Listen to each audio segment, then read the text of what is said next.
va a oír esta tarde.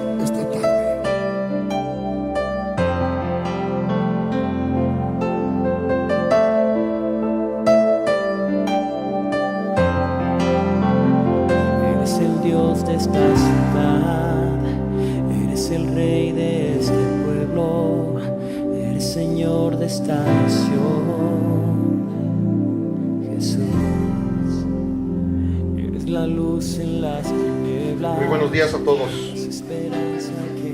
Bueno, ya tardes, apenas está entrando ya la tardecita, ¿verdad? Pues les doy la más cordial bienvenida a todos los que están aquí presentes, a los que están viéndonos por medio de la internet. También les doy la más cordial bienvenida, sabiendo que cada uno de nosotros nos regocijamos en Cristo Jesús, porque Él es el Señor de señores, Él es el Rey de reyes, Él es nuestro papá, ¿verdad?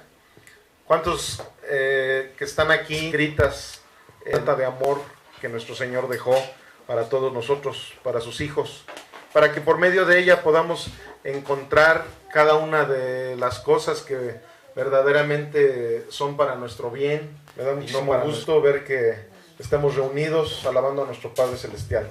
Y bueno, pues vamos a empezar con esta prédica que por título tiene el privilegio de la sujeción. El privilegio de la sujeción. ¿Por qué estamos aquí llamando lo que es privilegio a la sujeción? Muy trillada, cada que se habla de autoridad, cada que se habla de sujeción, es algo muy trillado, pero que pues no se puede dejar a un lado cuando estudiamos esta área del corazón de nuestro Señor Jesús. Romanos 13:1 al 5, por favor. Vamos a leer la palabra de nuestro Padre. En el nombre del Padre, del Hijo y del Espíritu Santo.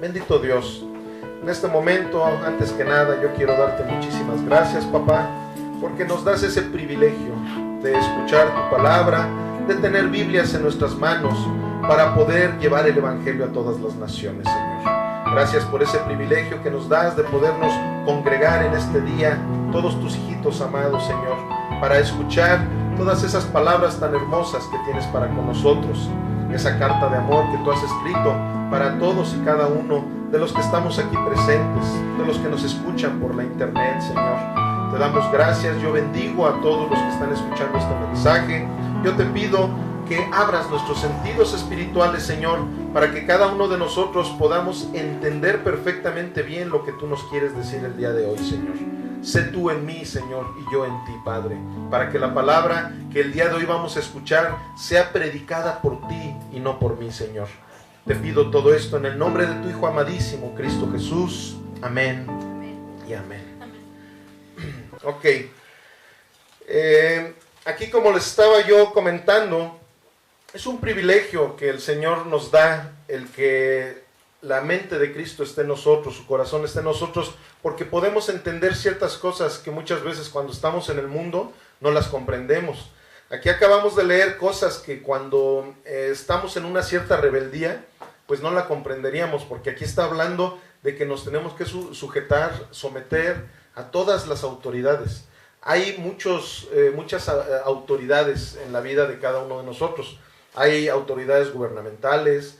Cuando éramos niños, nuestros papás eran nuestras autoridades, nuestros maestros. Hay autoridades espirituales, como en este caso el Señor me ha dado ese honor de yo ser una autoridad, lo que son los pastores, los que son los ministros que traen la palabra de Dios al pueblo. ¿Y qué dice aquí la palabra? Que necesitamos sujetarnos a todas esas autoridades. Hay algo muy importante que está diciendo aquí Pablo a los romanos. Está diciendo que todas las autoridades fueron puestas por Dios. Hay veces que nosotros pensamos que somos tan soberanos que decimos, es que yo, gracias a mi voto, está tal presidente, gracias a esto, todo es gracias a Dios. Dios, Él es el que implanta las autoridades, Él es el que de antemano, Él sabe de qué manera es como va a tratar a cada uno de los pueblos. Hay por ahí un dicho que dice que todo pueblo es merecedor del gobierno que tiene. Y efectivamente, como ahorita lo estábamos diciendo, nuestro Padre Celestial, Él es el que pone el querer como el hacer en cada una de las personas. Entonces, Él va moviendo la situación de tal forma en que Él sabe perfectamente bien que si en alguna ciudad se requiere de un buen jalón de orejas que Dios nos quiere dar, muchas veces por eso es que Él permite que haya autoridades que aparentemente decimos, o no aparentemente, son autoridades que decimos están mal, todo lo que hacen es nefasto, están echando a perder la administración de tal ciudad o de tal país, pero a final de cuentas Dios sabe por qué hace las cosas, Dios sabe por qué es que Él permite que haya ese tipo de autoridades, porque de esa manera pueden venir pruebas a cada una de las personas que permitieron que llegara a gobernar alguna persona en cierto país. Entonces, ¿qué sucede? Que cuando nosotros tenemos ese privilegio de sujetarnos a lo que Dios nos dice, nosotros vamos a ver con respeto. Nosotros mismos estamos cayendo en situaciones en las cuales pues van a haber autoridades que nos van a tener que poner en orden de alguna forma u otra. ¿Y qué pasa? Que eso pues nos va a traer incomodidades, nos va a traer una serie de situaciones. Entonces esto a sentido común está muy visto, ¿no? Que el simple hecho de que nosotros no respetemos a las autoridades nos va a acarrear cierta situación. Pero precisamente el día de hoy en lo espiritual vamos a ver lo que nuestro Padre nos dice por medio de su palabra y ver que cada uno de nosotros, ojalá y que el Señor pueda traer a nuestros corazones esa verdadera sujeción, porque sí, muchas veces conocemos estos versos de la Biblia, conocemos simplemente en las escuelas nos llegaron a enseñar lo que era una autoridad y esto, pero la verdad hay veces que eso nada más lo dejamos al ahí se va. Pero el día de hoy creo que el Señor quiere hablarnos de esto y pues vamos a poner atención. Vamos a la palabra de Dios en Primera de Pedro 2:11, por favor. Primera de Pedro 2:11. Dice así: Amados, yo les ruego como a extranjeros y peregrinos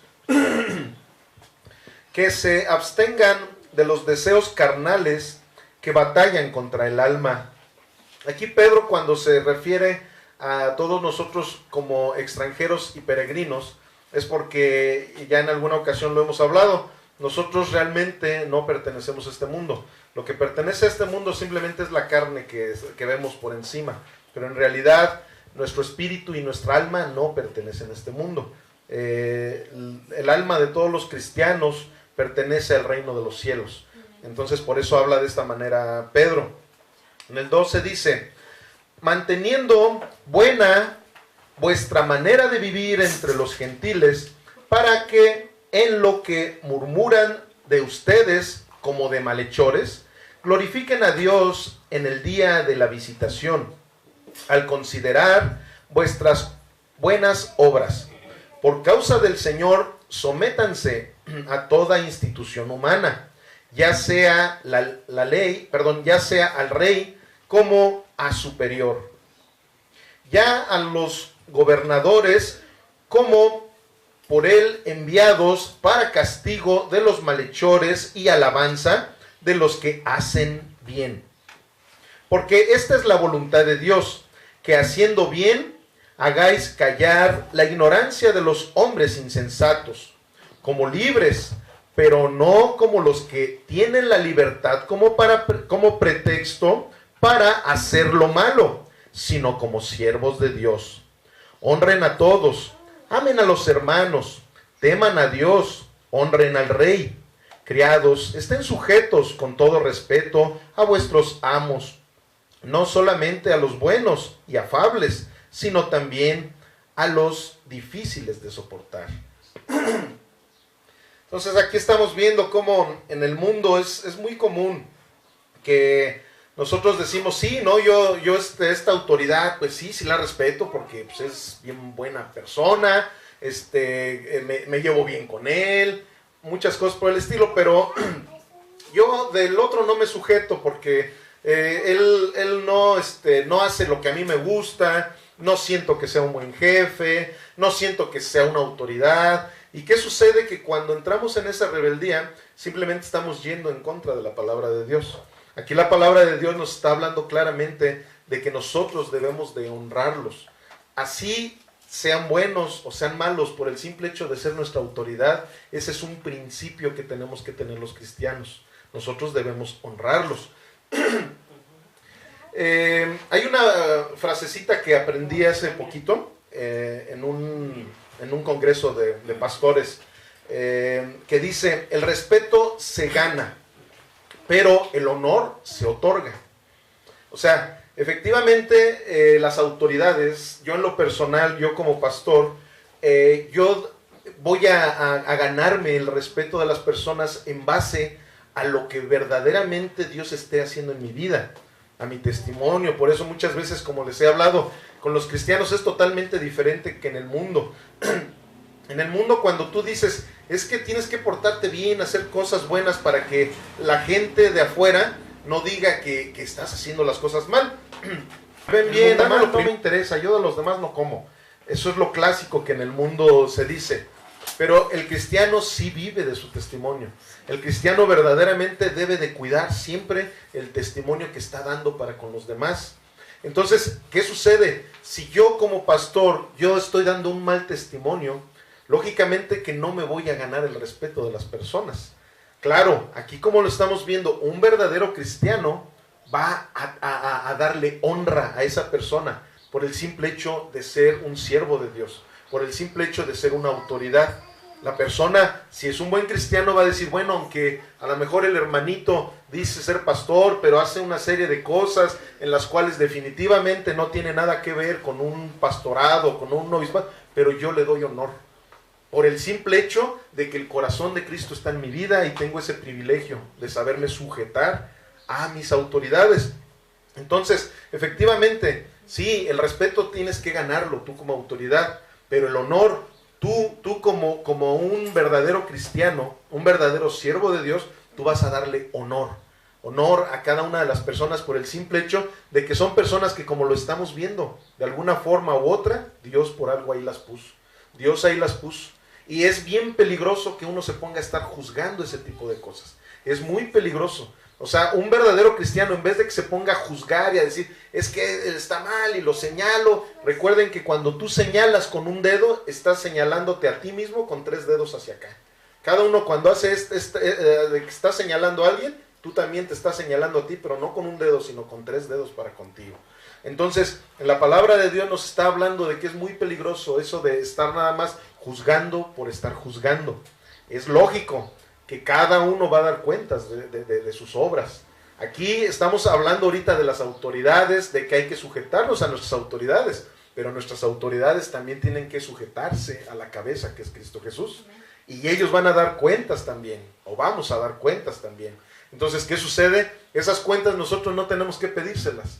Esas cuentas Dios es quien va a pedirlas. Y eso es todavía más peligroso que las cuentas que el mismo pastor o la misma autoridad pueda pedirle a las personas. Entonces, eso es muy importante que lo vayamos entendiendo. Vamos a Primera de Timoteo 5:17, por favor. Primera de Timoteo 5:17.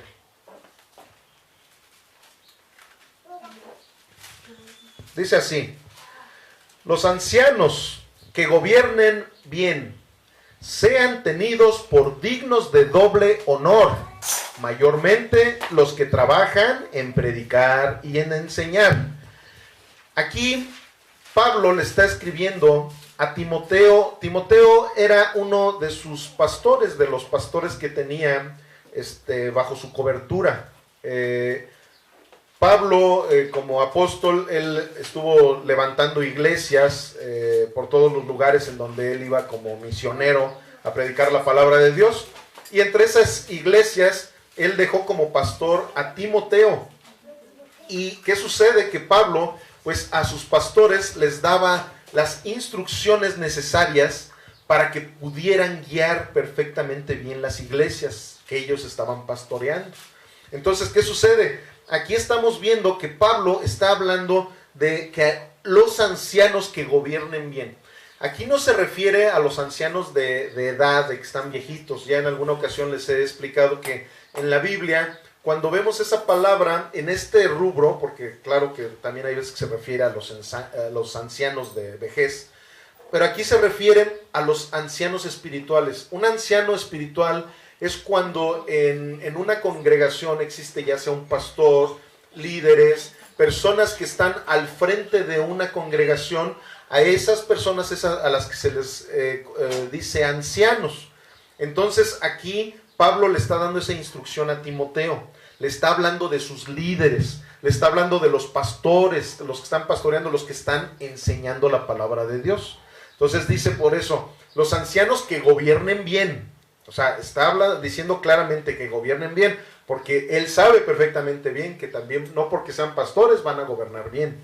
Desafortunadamente existe eso.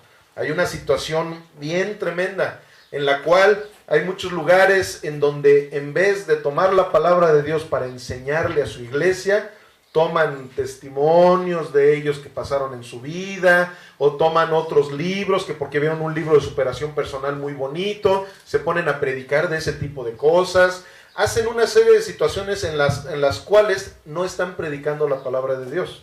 ¿Y qué sucede? Que muchas veces incluso ese tipo de lugares se empiezan a convertir en una situación sectárica, una situación en la cual todo lo que ellos digan es lo que es ley. Y si no le parece bien a la gente, simplemente esa gente no puede estar dentro de ese lugar y cosas por el estilo. Entonces, ¿qué sucede? Pablo, sabiendo que existen falsos pastores también, se refiere de esta manera. Por eso dice, a los que gobiernan bien sean tenidos por dignos de doble honor, mayormente los que trabajan en predicar y en enseñar. ¿Por qué dice doble honor? Porque ya anteriormente estamos viendo que la palabra de Dios nos dice que sean buenos o sean malos, nosotros tenemos que darle honor, ¿verdad? O sea, aquí jamás Dios se va a contradecir diciendo, a esos que son falsos, desprécienlos y pisotéenlos. No, jamás dice eso. Él habla de que les demos honor. ¿Por qué? Porque al final de cuentas Dios por algo los puso. Pero ¿qué sucede? A los que verdaderamente están trabajando en predicar y en enseñar la palabra de Dios, a esos denles doble honor. A esos sí son personas que merecen que que la gente, que el pueblo les dé un doble honor. Entonces de eso está hablando aquí en este momento Pablo, viendo que el anciano, a final de cuentas, como lo estábamos diciendo, gana ese respeto cuando su gobierno está constituido en la palabra de Dios y él busca la forma de que se cumpla la palabra de Dios. O sea, si yo tengo un grupo de personas a las que yo estoy discipulando, a las que yo les estoy enseñando, yo no simplemente tengo que cumplir con, ya les enseñé y ya. No, yo tengo que estar al pendiente de que en la vida de cada una de esas personas se cumpla la palabra de Dios. No simplemente el hecho de decir, ya el domingo prediqué, me lavo las manos y ya, no importa lo que pueda pasar con ese grupo de personas en la semana. No, nosotros tenemos que tener esa tarea de estar al pendiente de que la palabra de nuestro Señor Jesucristo se cumpla verdaderamente en la vida de cada uno de los que Dios puso en las manos de ese pastor, de ese predicador. El propósito de Dios es que la iglesia tenga quien enseñe la palabra de Dios, no clericalistas dentro de la iglesia. O sea, como ahorita les estaba diciendo, hay veces que hay lugares, ¿qué es un clericalismo? Hay lugares en donde te estás congregando y el pastor se sale de lo que es la palabra de Dios, o el sacerdote, o la persona que está al frente, se sale de lo que es la palabra de Dios, y él empieza a dictar, a hacer sus propias dictaduras, su propia doctrina, y todo lo que él diga, eso es lo que se tiene que hacer. Él no busca el consejo de un grupo de ancianos. Aquí, aunque vean que este ministerio está pequeñito, pero precisamente con quien empezamos este ministerio es el consejo de ancianos. Yo cuando voy a tomar una decisión, cuando voy a hacer cualquier cosa, yo no la tomo por mí mismo. Yo me siento con ese remanente de personas a platicar con ellos. Oigan, ¿cómo ven? Miren, ya Dios puso en mi corazón que hagamos esto. Miren, Dios ya puso en mi corazón, como hace poquito les había yo comentado, durante el tiempo que habíamos iniciado con el ministerio, realmente la idea era de que ahorita precisamente ese presbiterio, ese grupo de personas, se estuviera alimentando de la palabra, les estuve doctrinando, discipulando, y llegó un momento en que Dios me dijo, ya, ahora sí, ya abre las puertas de la casa, invita a personas a que se empiece, pero yo no lo hice nada más porque sí. Yo me senté y les pregunté cómo ven, ¿les parece bien? Creo que ya, yo por lo que estoy viendo, ya estamos preparados para que la gente que empiece a venir pueda ser bien recibida. Ustedes, no simplemente yo sea la persona que voy a llevar a cabo la tarea de estar cuidando de las ovejas que Dios traiga a esta iglesia, sino que ya el presbiterio, porque presbiterio quiere decir eso, consejo de ancianos, grupo de líderes. Entonces, ¿qué sucede? Esa es la manera de trabajar conforme la Biblia lo dice. Hay personas, el clericalismo es que el pastor, él es el que toma la decisión de todo. Él es el que dice cómo se hacen las cosas. Él es el que pone palabras en la Biblia que la Biblia no tiene.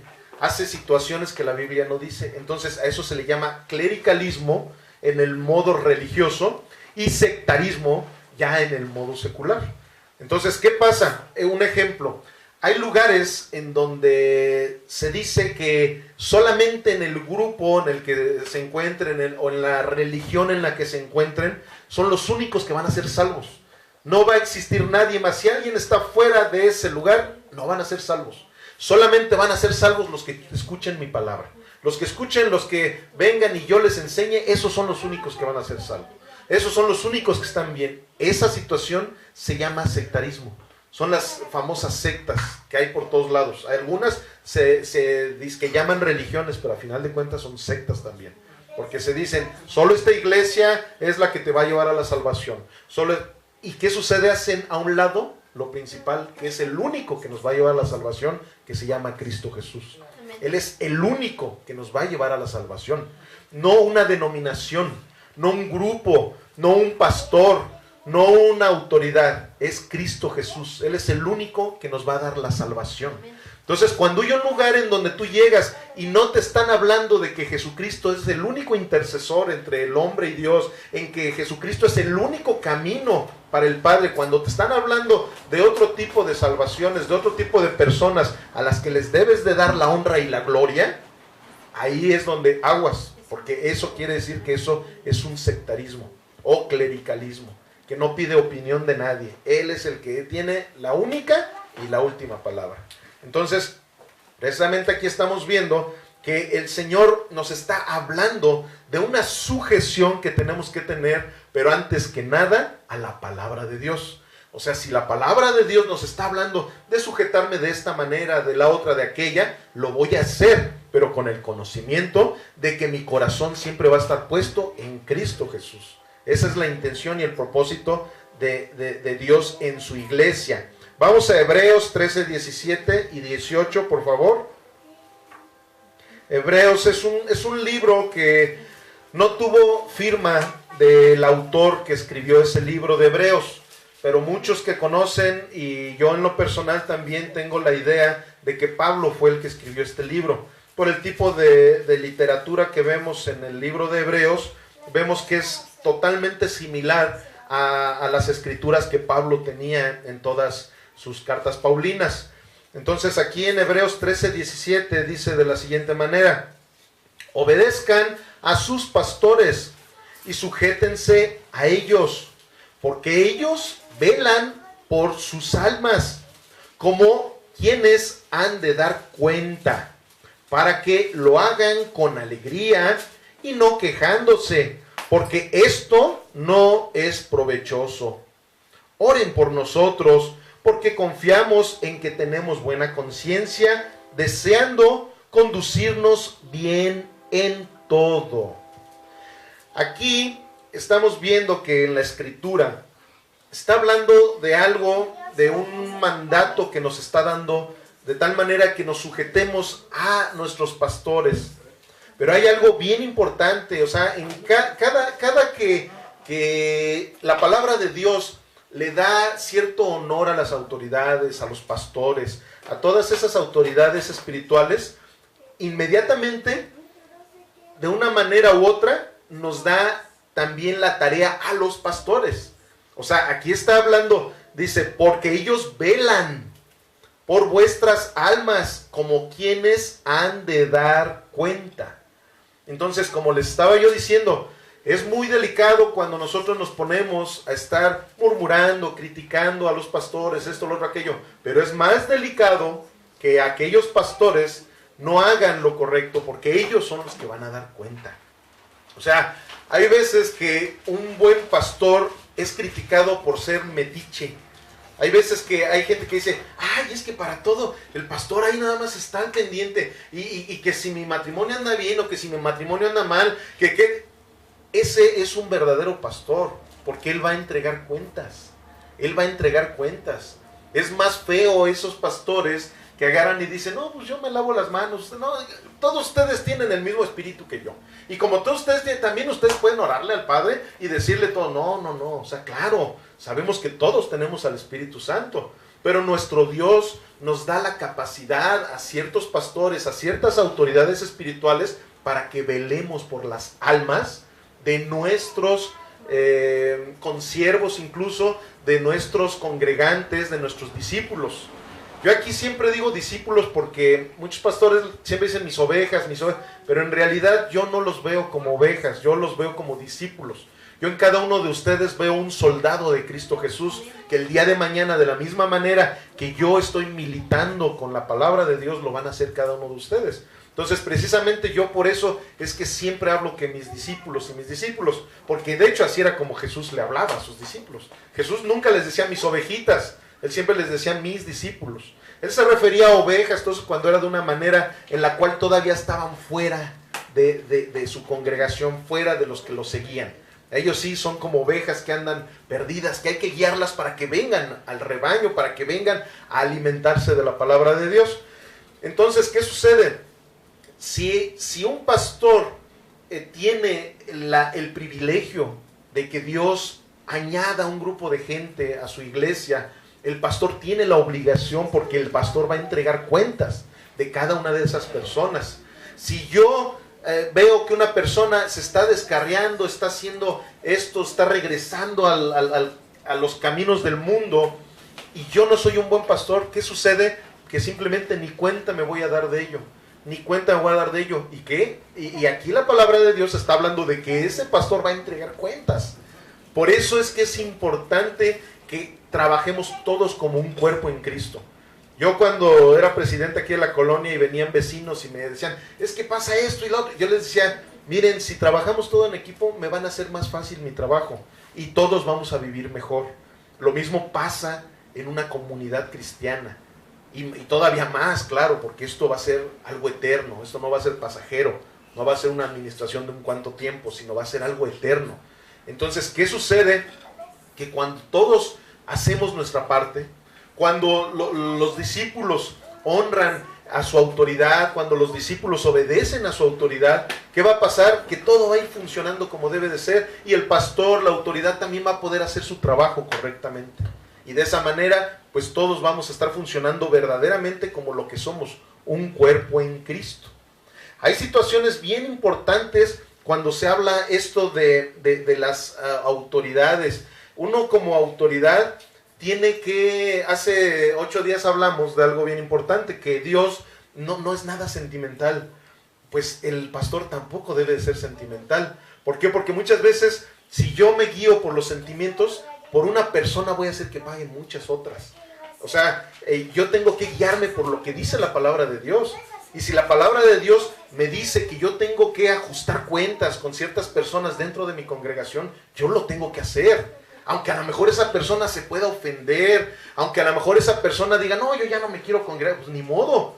¿Por qué? Porque yo tengo que hacer antes que nada lo que Dios está diciéndome que yo haga en la palabra.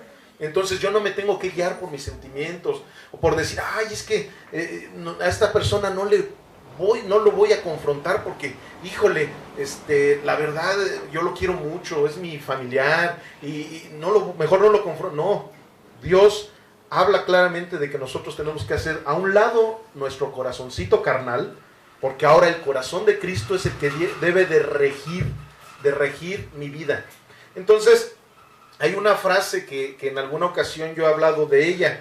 Yo prefiero perder la estimación de alguien que el respeto. ¿Por qué? Porque si a mí alguien a quien yo le estoy enseñando de la palabra de Dios no me respeta, su corazón va a estar cerrado para la enseñanza que yo le pueda dar. ¿Y qué va a suceder? Bueno, de hecho aquí tenemos varios maestros, ellos saben de lo que estoy hablando. Si un alumno no te respeta, todo lo que tú le puedas enseñar no lo va a comprender bien al 100%. ¿Por qué? Porque cierran su corazón, cierran su entendimiento. Entonces, ¿qué pasa? Que si yo pierdo el respeto de las personas a quien yo les estoy enseñando la palabra de Dios, van a cerrar su corazón. No me van a tomar como una autoridad. Y el principal perjudicado no voy a ser yo, va a ser esa persona.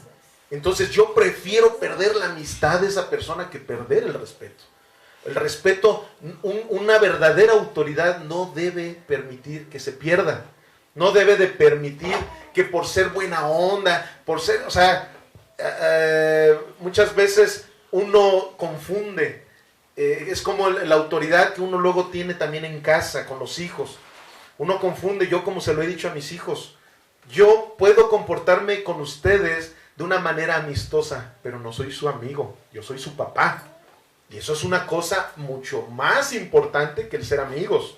Hay papás que dicen, no, es que yo quiero ser amigo de mis hijos para que me tengan confianza y para que vengan. Y no, ¿saben qué es lo que va a suceder? Que el día de mañana van a perder el respeto por ti. ¿Y qué pasa? Que tú ya no vas a ser una persona enseñable para ellos, ni ellos van a ser aprendibles. Entonces, ¿qué pasa? Que aquí cuando nosotros no entendemos que una cosa es la autoridad, otra cosa es la amistad, otra cosa es el tratar de ser flexibles a lo mejor en ciertas cosas que tú sabes que van a ser buenas para la persona que tú estás discipulando o disciplinando. Entonces, es muy importante que esto lo entendamos. Si a lo mejor de repente suena fuerte lo que pueda decir una autoridad, un pastor, bueno, pues yo tengo que sujetarme y de esa manera voy a llevar la fiesta en paz, como dicen. Y lo más importante, voy a estar haciendo lo que Dios me está mandando a hacer. ¿Amén? Amén. Vamos a Tito 3:1. Tito era otro de los pastores que había sido un discípulo de Pablo. Entonces, como se los decía, aquí Pablo se la pasaba, pues ahora sí que, como les dije, a lo mejor muy metiche, a lo mejor muy entrometido, pero eso es realmente lo que Dios le pone en el corazón de los verdaderos pastores, de los verdaderos apóstoles, de las personas que saben que van a entregar cuentas tarde que temprano de todas las personas que están pastoreando, que están discipulando y dirigiendo.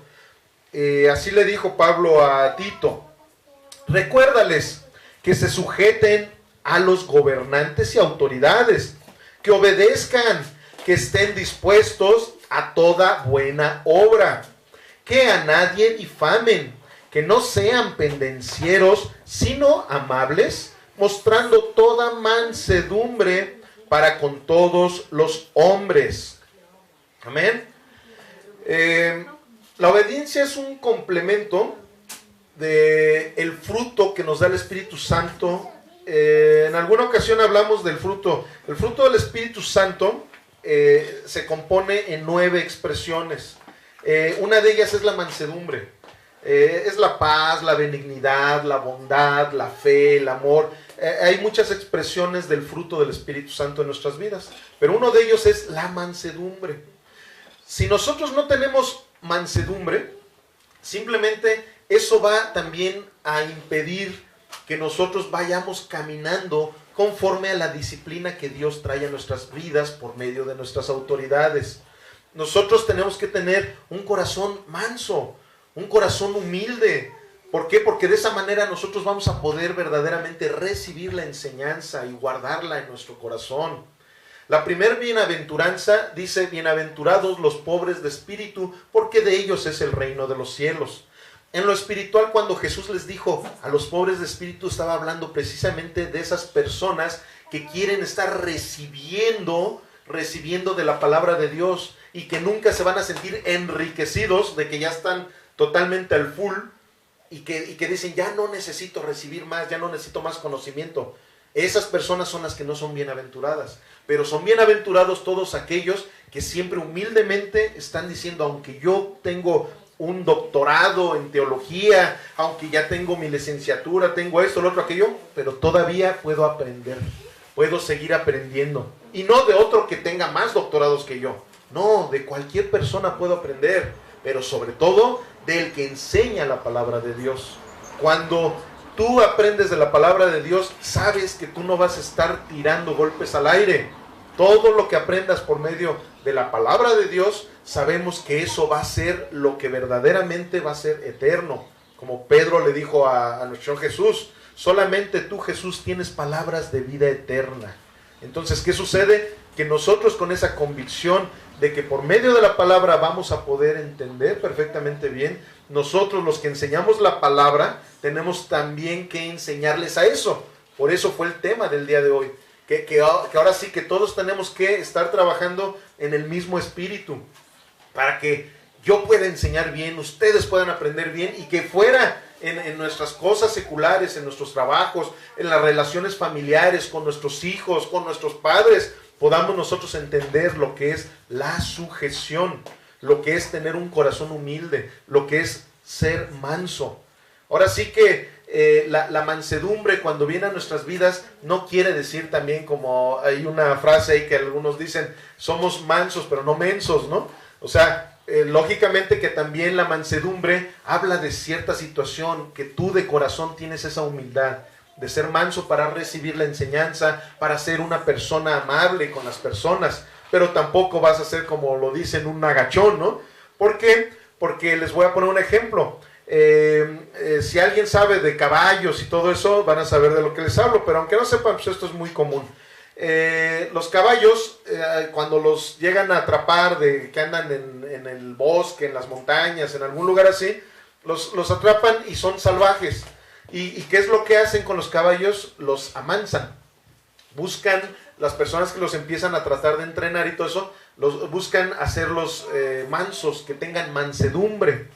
Pero ¿qué pasa? Sí, efectivamente, cuando ya un caballo tiene mansedumbre, ya es manso, ya que sucede ahora sí, lo pueden dirigir a los lugares en donde su dueño, no van a llevarlo a un lugar peor al que estaba. El dueño va a llegar a llevarlo a una caballeriza en donde va a estar bien protegido, ya le va a dar su protección, le va a dar de comer diariamente, su agua, lo va a peinar, le va a hacer todo lo necesario.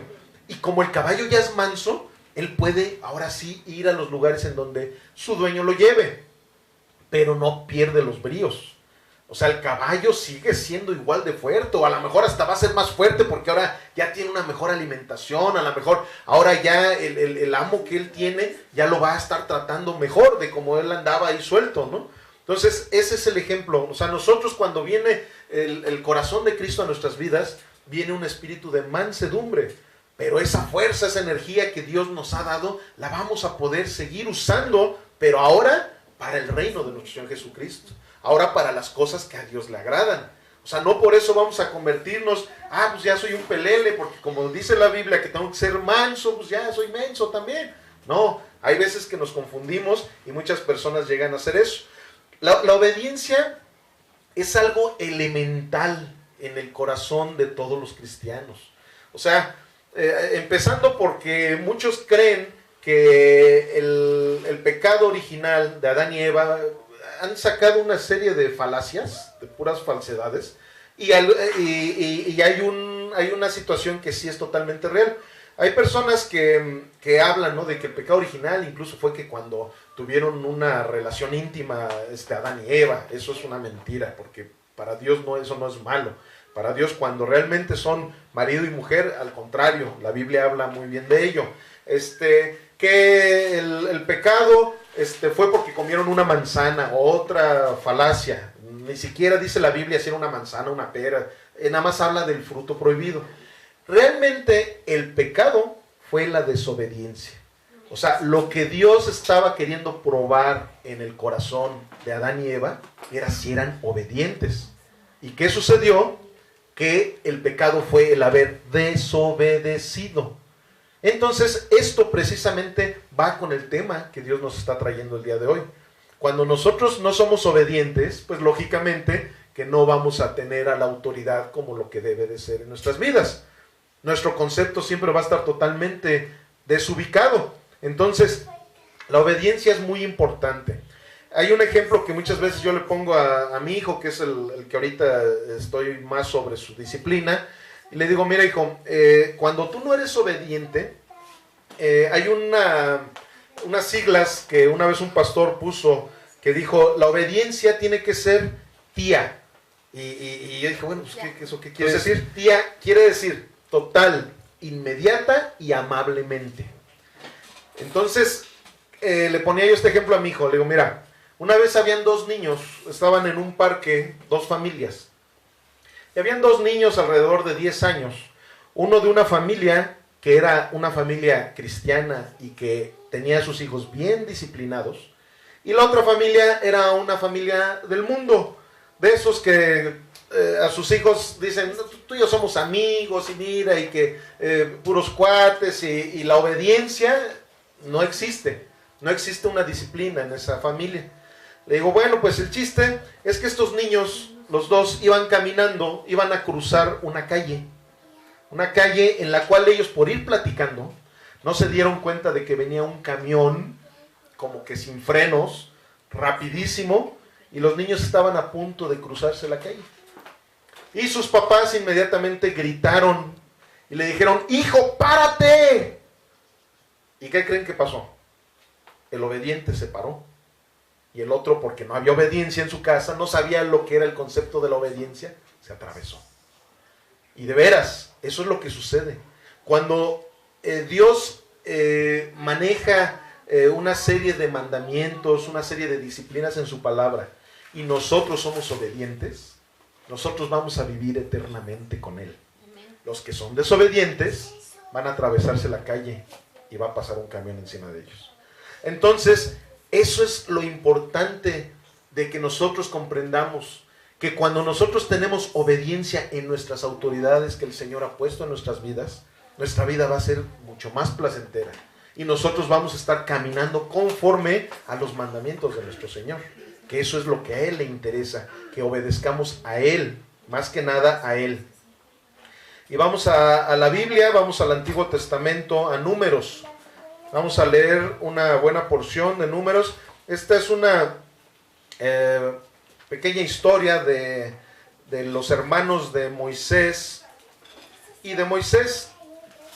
Es Números 12:1 en adelante. De hecho hay un subtítulo ahí que dice, María y Aarón murmuran contra Moisés. Ok, aquí vamos a ver una anécdota que vivieron Moisés con sus hermanos. Sabemos que Moisés era el líder del pueblo de Israel. Él fue el que los liberó de Egipto. Y cuando pues iban rumbo a la tierra prometida, pues pasaron 40 años en el desierto, y en ese lapso pues pasaron muchas cosas, muchas situaciones, en las cuales los que verdaderamente tenían fe, los que verdaderamente su convicción era la obediencia para con Dios, hacían las cosas muy bien. Pero ¿qué pasa? Que en el corazón de las personas de repente llegan esos espíritus de desobediencia, llegan esos espíritus que empiezan a contraponerte a tu autoridad, y vamos a ver qué pasó en esta historia. Dice así, María y Aarón hablaron contra Moisés a causa de la mujer cusita que había tomado, porque él había tomado mujer cusita. Aquí les voy a explicar esto. Están hablando mal en contra de Moisés porque el pueblo judío tiene como regla, como ley, no casarse con ninguna otra persona que no sea judía. Ellos, si una mujer se va a casar con un hombre, el hombre tiene que ser judío. Si el hombre va a casarse con una mujer, la mujer tiene que ser judía. No tienen que casarse con otra raza que no sea la judía. Entonces, aquí ellos empezaron a criticar a Moisés, porque Moisés se casó con una mujer cusita, que no era judía. Entonces, ahí es donde viene esa murmuración. Entonces, dice en el 2, y dijeron, ¿solamente por Moisés ha hablado Jehová? ¿No ha hablado también por nosotros? Y lo oyó Jehová. Y aquel varón Moisés era muy manso, más que todos los hombres que habían sobre la tierra.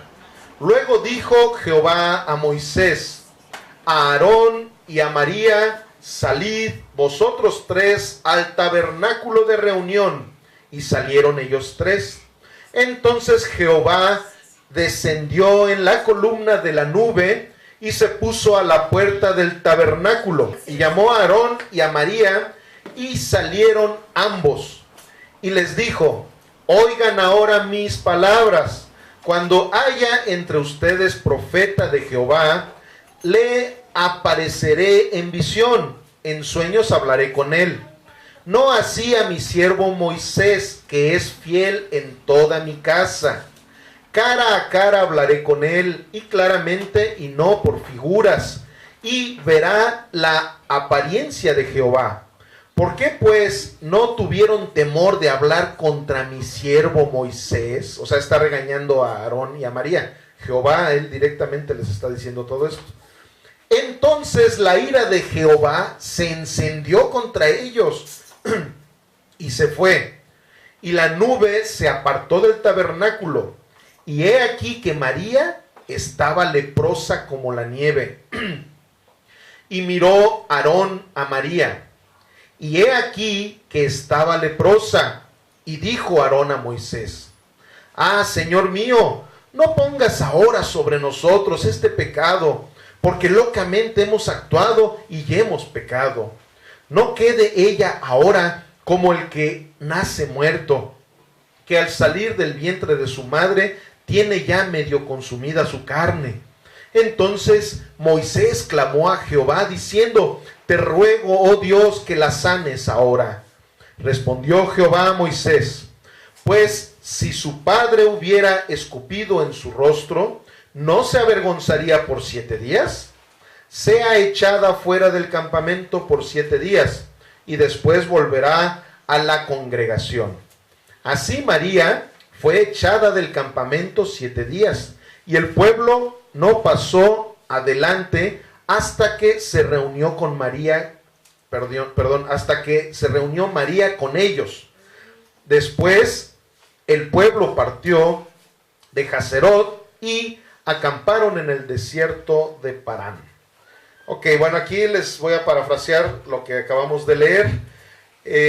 Aquí vemos cómo, por la situación de que Aarón y María estuvieron murmurando en contra de su líder, en contra de Moisés, que era la persona que Dios había puesto al frente del pueblo de Israel. Era la persona que a final de cuentas, a pesar de que vean cómo había hablado en contra de Moisés, Moisés empezó a interceder por ellos. Y eso era lo que siempre hacía Moisés. Moisés siempre intercedía por el pueblo. Dios mío, ¿qué hago con esto? Abre el mar. Y abría el mar con la vara que traía. Hace esto. ¿Por qué? Porque Moisés siempre intercedía por ellos. Siempre. Y sin embargo, los seres humanos tenemos ese grave problema, que empezamos a olvidarnos de las cosas buenas que las personas hacen por nosotros, que las personas de alguna forma u otra están dándonos enseñanza, están dándonos de su vida. Dios los está usando para que nosotros podamos entender de su palabra.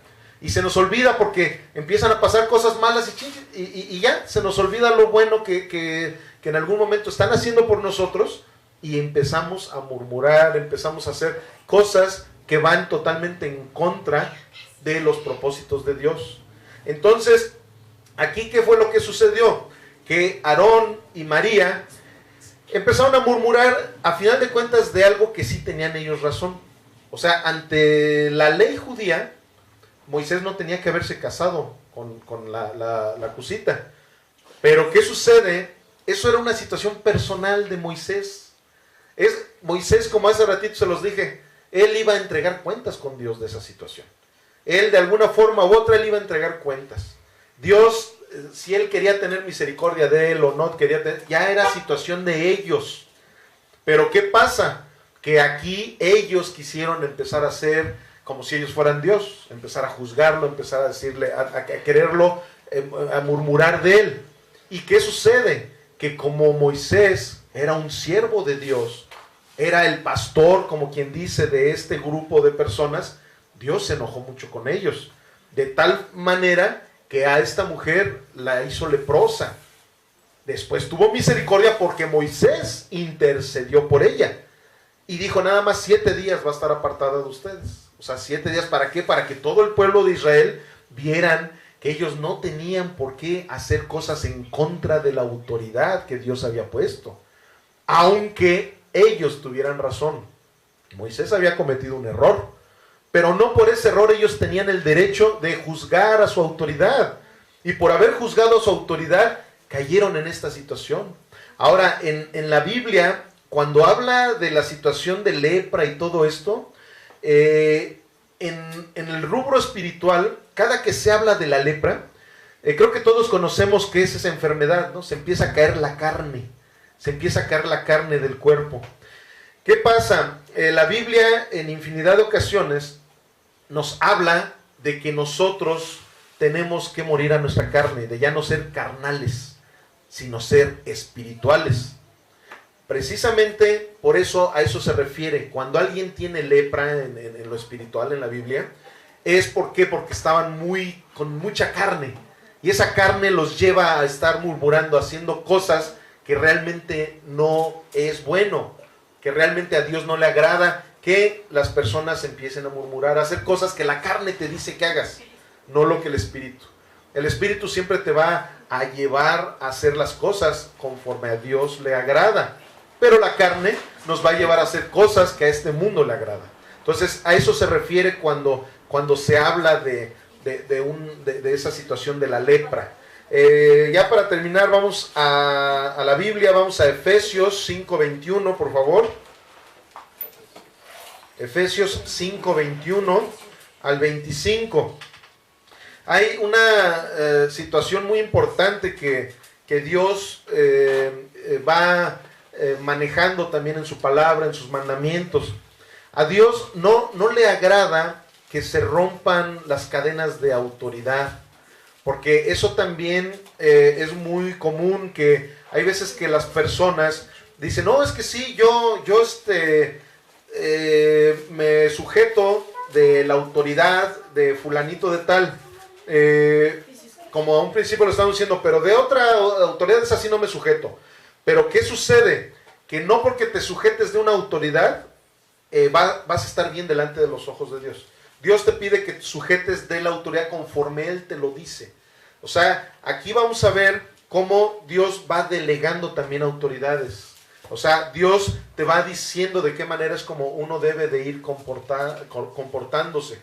Hay algo también bien importante. Esta palabra sujeción, que es sujetar, hay veces que, como les decía hace un rato, lo tomamos así como algo imperativo, como algo que te imponen. Pero en realidad, cuando tú lo tomas en lo espiritual, lo tomas con una verdadera actitud de cristiano, te vas a dar cuenta de que el sujetarte de algo es para tu bien siempre. Si vas en algún camión, en donde el camión se está moviendo y tú vas parado porque no hay lugares en los asientos, ¿qué es lo que hace toda la gente que va parada en un camión? Se sujetan de un tubo, ¿no? Se sujetan de un tubo, de un asiento, de algún lugar, pero se sujetan de algo para que no se caigan. O sea, esa es realmente el concepto que nosotros tenemos que tener de la sujeción. O sea, yo me estoy sujetando de algo porque a mí me conviene sujetarme para que no me caiga. ¿Por qué? Porque de esa manera, como me estoy sujetando a esa autoridad, yo voy a poder absorber toda la disciplina que a mí me conviene. Que a mí me conviene para que el día de mañana yo pueda, también de esa misma forma como yo honré a mis autoridades, el día que yo sea una autoridad, también me honren a mí. Porque yo me sujeté. ¿Y qué pasó? Por haberme sujetado, no me caí. Entonces aquí ya por último vamos a ver lo que dice nuestro Señor dentro de los parámetros familiares. Hay un subtítulo aquí que dice: sométanse los unos a los otros. Efesios 5, 21 al 25. Someteos unos a otros en el temor de Dios, o sea, en el respeto de Dios. Las casadas estén sujetas a sus propios maridos como al Señor, porque el marido es cabeza de la mujer, así como Cristo es cabeza de la iglesia, la cual es su cuerpo, y Él es su Salvador. Así que como la iglesia está sujeta a Cristo, así también las casadas lo estén a sus maridos en todo. Maridos, amen a sus mujeres, así como Cristo amó a la iglesia y se entregó a sí mismo por ella. Ok, aquí estamos viendo, esto es una porción de la Biblia que cuando tú no lo ves en lo espiritual y eres un machista, pues simplemente, bien curioso, porque hay personas que no se congregan en la iglesia, que son un rollo muy feo, y sus esposas de repente oye, es que necesitas ir a la iglesia, a leer la Biblia, que esto, y ahí es donde sí se acuerdan de la Biblia y dicen, no, la Biblia dice que tú te tienes que sujetar a mí, y ¿sabes qué? Que tú te sujetas, y no andes con tus jetas, más bien te sujetas. Entonces, ¿qué pasa? Que de repente empiezan a transquiversar lo que dice la palabra de Dios. Aquí la palabra de Dios está hablando también de esa cadena de autoridad. Está diciendo claramente que Cristo es la cabeza de la iglesia, o sea, de todos, de una familia es Cristo la cabeza. En la familia el padre es la cabeza. Entonces, ¿qué sucede? Que cuando te vas al 5 y dice, maridos, amen a sus mujeres así como Cristo amó a la iglesia, tú nunca vas a ser un machista de esos que vas a estar buscando la manera de que tu mujer se sujete a tus propios placeres, a tus propios gustos. No, tú vas a estar haciendo todo lo necesario para que esa sujeción que tu mujer tenga para contigo va a ser la que les estaba yo diciendo hace un rato. De que no me caiga, yo me estoy sujetando a un tubo y no me voy a caer porque me estoy sujetando. Entonces, el marido tiene que tener, como hace rato lo dijimos, se tiene que ganar ese respeto. La mujer, yo sé que si es cristiana, ella va a honrarlo a su marido, porque ella sabe esto. Ella sabe que ella debe de estar sujeta a su marido, ella debe de honrarlo, debe de respetarlo. Pero un verdadero cristiano sabe que tiene que amar a su mujer. Y hay algo bien importante que aquí están diciendo. Dice, como Cristo amó a la iglesia. O sea, imagínense, el amor más grande que ha existido en todo el universo y la eternidad ha sido el de Cristo Jesús. O sea, Él entregó su vida, Él murió en una cruz, Él pagó nuestros pecados a precio de sangre. Ese amor que Cristo Jesús le tiene a su iglesia, o sea, a todos nosotros, ese amor es el que exige Dios que nosotros le tengamos a nuestra esposa. Entonces, como les digo, cuando empezamos a trabajar como un cuerpo en Cristo, trabajamos en equipo, hacemos las cosas que a cada uno de nosotros nos corresponde, es conforme, de esa manera es conforme Cristo puede fluir verdaderamente en nuestras vidas. Cuando nosotros permitimos que Él fluya en nuestras vidas, que Él haga su vida a través de la nuestra. Y así es como nosotros verdaderamente vamos a poder amar a nuestras esposas de una manera ágape, o sea, de una manera eterna, no de una manera convenenciera, sino ágape, En alguna ocasión hablamos de que hay 3 tipos de amores, y el ágape es el amor de Dios, es el amor eterno, es un amor incondicional. Entonces, ¿qué sucede? Aquí nosotros vemos que hay una cadena de autoridad en la cual nuestro Señor está poniendo dentro de los hogares. Nosotros tenemos que entender esta situación para que podamos ser obedientes a la palabra de Dios en cada uno de todos los rubros de nuestra vida. Y yo creo que el día de hoy el Señor nos ha hablado de una manera tremenda. Y bueno, pues qué más les puedo decir. Aquí simplemente el Señor nos predica a cada uno de nosotros. El Señor nos habla en el corazón de cada uno de nosotros de la manera en que Él sabe que nosotros lo necesitamos. Hay veces que las personas creen en una predicación, creen que a lo mejor se está uno dirigiendo a una sola persona. Ay, alguien ya le contó al pastor lo que estoy pasando, lo que me ha sucedido, que esto, pero no es así. O sea, el Espíritu Santo es tan sabio que todas las palabras, cuando Él habla a su iglesia, por eso es su iglesia, no sus iglesitas, es su iglesia. Él habla en general al área de la vida de cada uno de nosotros. Entonces, aquí, como en este momento, a mí también me habló. ¿Por qué? Porque yo no les estoy diciendo a ustedes que se sujeten a mí nada más. Yo estoy hablando de que yo me tengo que sujetar a Dios, de que yo voy a entregar cuentas. Entonces, aquí a cada uno de nosotros nos habló. Entonces, yo lo que les pido en el nombre de Cristo Jesús es que esto lo llevemos hasta el fondo de nuestras vidas, de nuestro corazón. Que cada uno de nuestro caminar sea siempre pensando en que Dios es la última palabra. De que cuando Dios nos habla de una forma o de otra, no es porque nos quiera manipular en una situación o en la otra. Es porque Él quiere el bien para todos nosotros. Amén. Sí, amén.